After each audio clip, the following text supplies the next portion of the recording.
अस्सलाम वालेकुम वरहमतुल्लाहि वबरकातुहू। उम्मीद है तमाम साथी खैरियत से होंगे। आज हदीस पढ़ेंगे जी फ़ज़ाइल तबलीग में से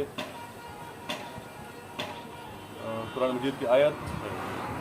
बिस्मिल्लाहिर्रहमानिर्रहीम। आम लोगों की अक्सर सरगोशियों में खैर व बरकत नहीं होती, मगर जो लोग ऐसे हैं कि सदका खैरात की या और किसी नेक काम की या लोगों में बाहम इस्लाह कर देने की तरगीब देते हैं और इस तालीम व तरगीब के लिए खुफिया तदबीरें और मशवरे करते हैं, उनके मशवरों में अलबत्ता खैर व बरकत है। और जो शख्स ये काम यानी नेक आमाल की तरगीब महज अल्लाह की रज़ा के वास्ते करेगा, न कि लालच या शोहरत की गर्ज से, उसको हम अनकरीब अजर अजीम अता फरमाएंगे। लेकिन भाइयों दोस्तों बुजुर्गों, अल्लाह रब्बुल इज़्ज़त का कलाम है और इंतहाई खूबसूरत। दोबारा पढ़ते हैं जी, बिस्मिल्लाहिर्रहमानिर्रहीम।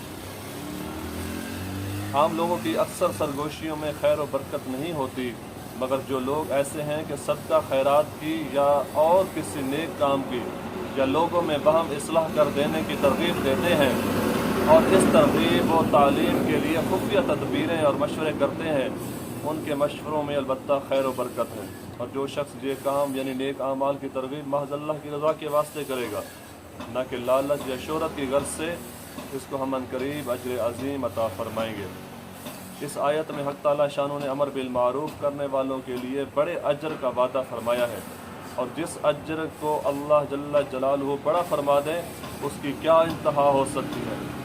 इस आयत शरीफा की तफसीर में नबी करीम सल्लल्लाहु अलैहि वसल्लम का इरशाद मुबारक नकल किया गया है कि आदमी का हर काम इस पर बार है, मगर यह कि अमर बिल मारूफ और नही अनिल मुनकर या अल्लाह का जिक्र हो। दूसरी हदीस में नबी करीम सल्लल्लाहु अलैहि वसल्लम का इरशाद है, क्या मैं तुमको ऐसी चीज़ न बताऊं जो नफिल नमाज रोज़ा सदका सबसे अफजल हो। सहाबा ने अर्ज़ किया, ज़रूर इरशाद फरमाइए।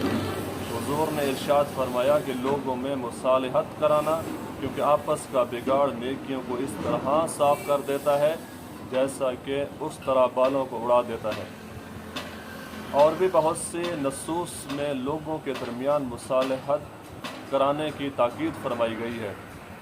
इस जगह इसका ज़िक्र मकसूद नहीं, इस जगह इस बात का बयान करना मकसूद है कि अमर बिल मारूफ में ये भी दाखिल है कि लोगों में मुसालहत की सूरत जिस तरीक़ से भी पैदा हो सके, इसका भी ज़रूर एहतमाम किया जाए। दुआ है अल्लाह रब्बुल इज़्ज़त जो कुछ पढ़ा सुनना, अल्लाह रब्बुल इज़्ज़त हमें अमल करने की तौफ़ीक़ अता फरमाए और आगे पहुँचाने की भी अल्लाह रब्बुल इज़्ज़त तौफ़ीक़ अता फरमाए। मिलते हैं जी अगली वीडियो में, तब तक के लिए अस्सलाम वालेकुम वरहमतुल्लाहि वबरकातुहू।